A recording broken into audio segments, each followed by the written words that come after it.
कहानी के शुरू में हमें एक ब्यूटीफुल लैंड को दिखाया जाता है जिसमें माउंटेन्स हैं, ग्रास है, पाम ट्रीज हैं। अगले सीन में सोनिक, जो इस सीरीज का मेन लीड कैरेक्टर है, वो एंटर होता है। वो बहुत एनर्जेटिक है, वो माउंटेन को तोड़ सकता है, अर्थक्वेक ला सकता है, लाइट से ज्यादा ब्राइट और इलेक्ट्रिसिटी से ज्यादा फास्ट है। वो तेजी से भाग रहा है। भागते भागते वो बिग और फ्रॉगी से टकरा जाता है, सॉरी करता है, उनसे कहता है आज बातें करने का टाइम नहीं, आज मेरे दोस्त मुश्किल में हैं, उनको मेरी ज़रूरत है, मुझे जाना होगा। फिर वो हमें बताता है मेरा घर वही है जहाँ मेरे दोस्त हों, और ये मेरा घर है जिसका नाम ग्रीन हिल है, जहाँ पर बेस्ट बीच है, चिली डॉग्स हैं, रिवर्स हैं। मैंने और मेरे दोस्तों ने मिलकर इसे दुश्मनों से बहुत बार बचाया है। ये हमारा सबसे बड़ा दुश्मन है जिसका नाम एगमैन है। सिर्फ यही मेरा दुश्मन नहीं, बल्कि मेरा एक और एनिमी भी है जिसका नाम शैडो है, जो बहुत कॉम्प्लिकेटेड है। इसके बारे में ज्यादा बात बाद में करेंगे। जो भी हो, हकीकत बस इतनी है, हम कभी किसी से हारते नहीं, लेकिन जब मेरे जैसा क्रू किसी के पास हो तो हार का तो सवाल ही पैदा नहीं होता। ये बातें करता हुआ सोनिक बेड रॉक पर पहुंच जाता है। वो अपने दोस्तों से कहता है हेलो गाइस, मैं आ गया हूँ। उसके दोस्त कहते हैं तुम बहुत लेट आए हो। आगे एगमैन और सोनिक एक दूसरे को गुस्से से देखते हैं। एगमैन कहता है तुम बहुत ठीक वक्त पर आए हो सोनिक, जब तुम ये अपनी आंखों से देख सको मैं पैराडॉक्स प्रिज्म को कैसे अपना बनाता हूँ और कैसे तुम्हारी हरी भरी ग्रीन दुनिया को रोशनी और लाइट की दुनिया में कन्वर्ट कर देता हूँ। सोनिक उसकी बात पर कहता है मुझे तुम्हारी बात सुनकर नींद आ गई। मतलब वो एगमैन की बात को सीरियस ही नहीं लेता, जिस पर एगमैन प्रोवोक हो जाता है। वो अपने रोबोट्स को ऑर्डर देता है कि सोनिक और उसके सब फ्रेंड्स पर अटैक किया जाए। सोनिक के फ्रेंड्स रोबोट्स के साथ फाइट कर रहे हैं। इधर एगमैन अपने रोबोट्स को कहता है पैराडॉक्स प्रिज्म के आसपास जो स्टोन्स हैं उनको हटाया जाए ताकि वो जल्दी से जल्दी पैराडॉक्स प्रिज्म को अटेन कर सके। रोबोट्स काम जल्दी नहीं कर पा रहे, इसलिए एगमैन खुद ही एग क्रूज में बैठकर पैराडॉक्स स्टोन को होल्ड करता है। हर तरफ लाइट मिट होना शुरू हो जाती है। सोनिक भागते हुए एगमैन पर अटैक करने लगता है। उसके सब फ्रेंड्स उसको रोकते हैं। ये पैराडॉक्स प्रिज्म डेंजरस भी हो सकता है, बट सोनिक अटैक कर देता है जिससे वहां पर हाई वेलोसिटी का ब्लास्ट होता है। हर तरफ शैटर वर्सेस है। सोनिक ने अटैक करके पैराडॉक्स प्रिज्म को ब्रेक कर दिया है, जो ग्रीन हिल के यूनिवर्स को तबाह कर रहा है। सीन शिफ्ट होता है। सोनिक एक नई दुनिया में पहुंच चुका है। इस नई दुनिया में आते ही सोनिक अपने आप से क्वेश्चन करता है कि मैं यहाँ कैसे आया, ये कौन सी जगह है। वो हर एक से पूछ रहा है ये कौन सी जगह है, लेकिन कोई उसकी बात का जवाब नहीं दे रहा, सब खामोश है। सोनिक कहता है क्या तुम मुझे इग्नोर कर रहे हो। इतने में उसे उसका फ्रेंड बिग और फ्रॉगी नजर आते हैं।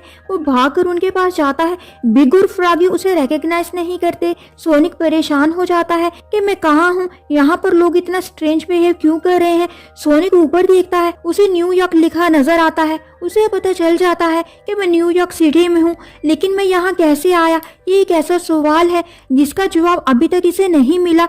इतनी देर में कुछ रोबोट्स वहाँ आ जाते हैं, क्योंकि उनके सिस्टम के मुताबिक सोनिक यहाँ पर नया है। वो सोनिक को अपने कियोस्क काउंसिल के पास लेकर जाना चाहते हैं। सोनिक उनसे कहता है कियोस्क कंट्रोल कहाँ है, मैं खुद चला जाता हूँ, लेकिन वो सोनिक को चेज करते हैं। सोनिक भागने लगता है। सोनिक के शूज में से लाइट निकल रही होती है, जिसकी वजह से उसे भागा भी नहीं जा रहा।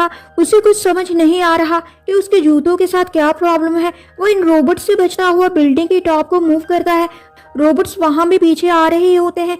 सोनिक उन रोबोट्स को बिल्डिंग के बीच में सैंडविच की तरह स्मैश कर देता है। अब सोनिक नीचे आता है, लेकिन उसका दिमाग उसे कुछ सिग्नल देता है। वो जल्दी से दोबारा उसी बिल्डिंग पर चढ़ जाता है और नीचे देखता है तो उसे पता चल जाता है यही ग्रीन हिल है, यानी उसका सिटी। उसे एक एक जगह समझ में आ जाती है। उसकी फ्रेंड टेल की library, loop de loop, hedgehog pass, अब यहाँ कुछ और ही है। अब यहाँ बिल्डिंग्स ही बिल्डिंग्स है, बट ये सब हुआ कैसे और टेल के साथ क्या हुआ। उसे याद आता है टेल एक जेट में सवार थी और बाकी के सारे फ्रेंड्स भी भागते हुए वहाँ आ जाते हैं। वो बातें कर रहे हैं कि एगमैन हमें जानबूझकर मेन स्टेज पर जाने से क्यों रोक रहा है, कुछ तो गड़बड़ है। इधर सोनिक एगमैन को कहता है तुमने जो करना है कर लो, मैं ही जीतूंगा। एगमैन उसकी बात का मजाक उड़ाता है। ये उसकी बहुत बड़ी चाल है जिसको सोनिक और उसके फ्रेंड्स अभी नहीं समझ पा रहे। टेल जेट में बैठकर एगमैन की पोजीशन को स्कैन करता है तो ये क्या, एगमैन तो इस रोबोट में मौजूद ही नहीं। वो सोनिक को अलर्ट करता है और कहता है ये ट्रैप है, बच कर रहो। वो बार बार कहता है बट सोनिक उसकी बात को ठीक तरह से अंडरस्टैंड नहीं कर पाता। एगमैन जब देखता है टेल मेरा भांडा फोड़ देगा तो वो टेल का मजाक उड़ाता है। वो कहता है ये अगली टेल है, जिस पर सोनिक को बहुत बुरा लगता है। वो एगमैन पर यानी उसी एगशेल रोबोट पर अटैक कर देता है, लेकिन उसमें तो एगमैन होता ही नहीं। बट वहां पर एक एक्सप्लोसिव ब्लास्ट होता है जिसे अर्थक्वेक आ जाता है। जिस माउंटेन में पैराडॉक्स प्रिज्म रखा होता है, अर्थक्वेक की वजह से वो टूट जाती है। यही मकसद एगमैन का था। उनको पैराडॉक्स प्रिज्म हासिल करने के लिए बहुत दिन तक डिगिंग करना पड़ना थी, बट सोनिक की एनर्जी ने जो अर्थक्वेक क्रिएट किया था उससे ये काम चंद सेकंड्स में ही हो गया।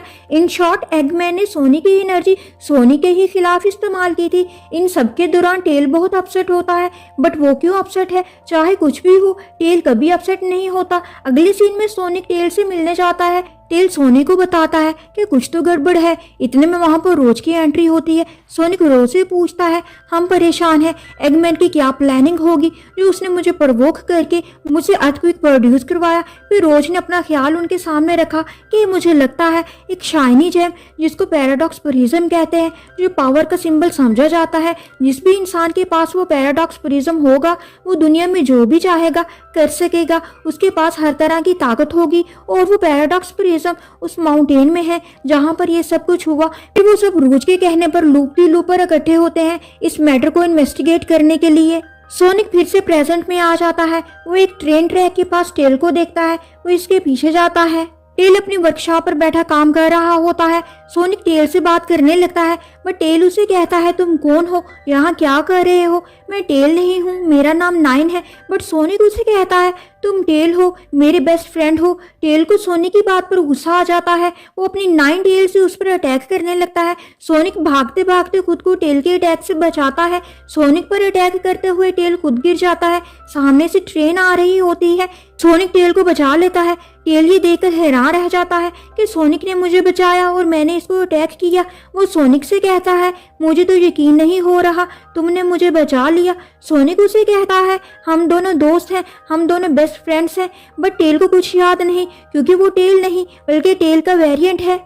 सोनिक टेल को बताता है जब हमारी दोस्ती हुई थी तब तुम्हें कुछ नॉटी गाइस बुली किया करते थे तुम्हारी टेल की वजह से। फिर मैंने उन सबको सीधा किया, फिर हमारी दोस्ती हो गई। लेकिन टेल उसे कहता है ऐसा बिल्कुल भी नहीं है। फिर टेल उसे बताता है मैं कैसा बॉय था। वो कहता है मैं हमेशा से ही अपने काम से काम रखने वाला था। मेरी एक टेल थी और मुझे सब बुली किया करते थे, इसलिए मैंने अपनी बाकी की 8 इलेक्ट्रिक टेल खुद बनाकर सबसे फाइट की। अब मैं बिल्कुल अकेला हूँ, लोगों से बहुत दूर हूँ। सोनिक परेशान है कि ये क्या हो रहा है। अगर ये टेल नहीं है तो फिर कौन है? न्यूयॉर्क में लगे कैमरा सोनिक को मॉनिटर कर रहे हैं। इतना फास्ट स्पीड और फुल ऑफ एनर्जी हैचक केओस काउंसिल ने पहले कभी नहीं देखा। अब टेल को लगता है सोनिक अच्छा है। वो उसे लेके अपनी वर्कशॉप पर चला जाता है। सोनिक उसे कहता है जब हम दोस्त थे तो हर तरह की मुसीबत का मिलकर मुकाबला किया करते थे। बड़े से बड़ा दुश्मन भी हमारे सामने आने से डरता था। एगमैन ने हमारे हाउस को डिस्ट्रॉय किया है। एगमैन का नाम सुनकर टेल कहता है क्या तुम्हारा मतलब डॉक्टर एगमैन से है? वो केओस काउंसिल का लीडर है। सोनिक कहता है हाँ शायद वो ही। टेल सबसे पहले सोनिक के शू से निकलने वाली लाइट एनर्जी को खत्म करता है। फिर एक स्कैन मशीन से सोनिक की बॉडी एनर्जी को रेगुलेट करता है, जिससे उसकी बॉडी की एनर्जी उसके अगेंस्ट काम करने के बजाय उसके दुश्मनों के अगेंस्ट काम करेगी। सोनिक इस चेंज से बहुत ज्यादा खुश होता है। वो एक्साइटमेंट में बाहर निकलता है।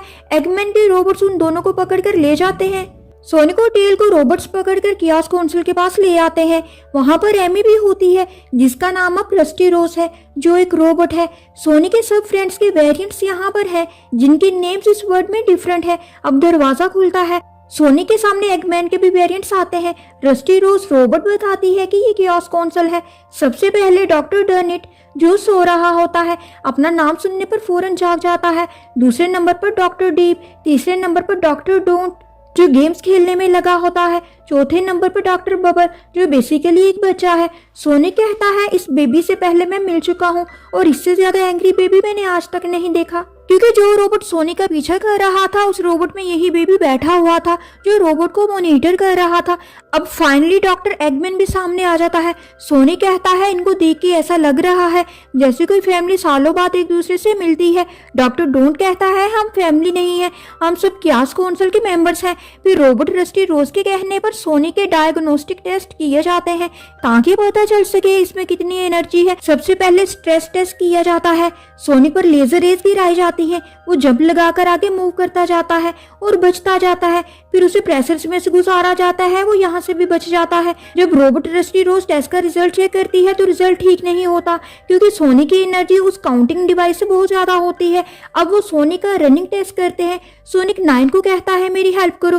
रोबोट 9 को मारते हैं जिस पर सोनिक को बहुत ज्यादा गुस्सा आ जाता है। फिर वो इतना तेज भागता है जिससे हाई वोल्टेज की एनर्जी प्रोड्यूस होती है और उनके सिस्टम की एनर्जी को ओवरचार्ज कर देती है।